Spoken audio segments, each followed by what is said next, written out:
आप सभी का स्वागत है आपके अपने channel Arnav the mighty ocean में। क्या आप जानते हैं भगवान राम की बहन शांता के बारे में? आज हम आपको इसी कहानी के बारे में बताने जा रहे हैं, तो आइए शुरू करते हैं। अयोध्या के राजा दशरथ की 3 पत्नियों और उनसे होने वाले 4 पुत्रों राम, लक्ष्मण, भरत और शत्रुघ्न के बारे में सभी जानते हैं, लेकिन भगवान राम की बड़ी बहन के बारे में हर किसी को नहीं पता। वाल्मीकि रामायण में भी राम की बहन शांता के बारे में जानकारी नहीं है, लेकिन दक्षिण पुराण में भगवान राम की बहन शांता का इतिहास जरूर मिलता है। भगवान राम की बहन शांता का सच ये है कि शांता राम की बड़ी बहन और माता कौशल्या की बेटी थी। वह बहुत ही सुंदर और हर कार्य में निपुण थी। शास्त्र से लेकर पाक कला तक में एकदम पारंगत। वहीं रानी कौशल्या की बहन थी रानी वशिनी, जिनका विवाह अन्य देश के राजा रोमपद के साथ हुआ था। दुर्भाग्य की बात यह थी कि किन्हीं कारणों उनकी कोई भी संतान न हो सकी। एक दिन वशिनी राजा रोमपद के साथ कौशल्या से मिलने अयोध्या आई।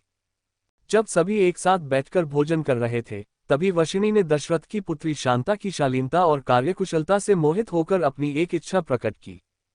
वशिनी ने कहा, वैसे तो मेरी कोई भी संतान नहीं है, लेकिन मेरी इच्छा है कि शांता की तरह ही मेरी भी एक पुत्री हो। वशिनी की इस बात पर राजा दशरथ उन्हें शांता को गोद देने का वचन दे देते हैं।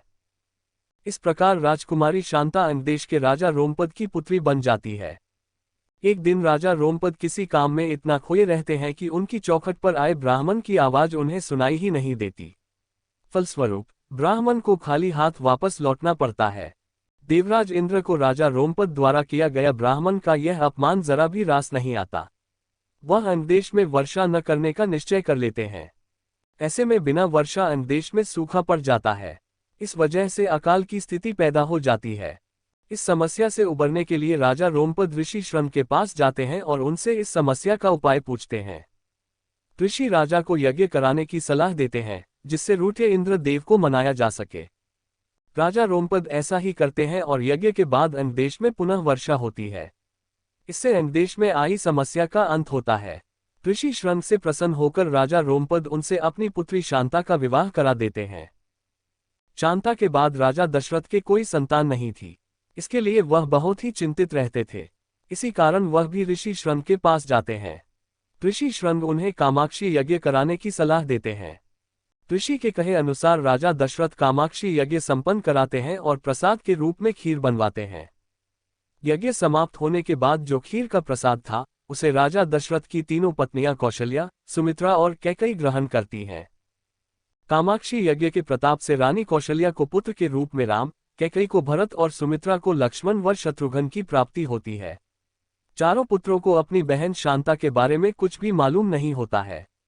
समय के साथ धीरे धीरे राम को अपनी माता के दुख का पता चलता है।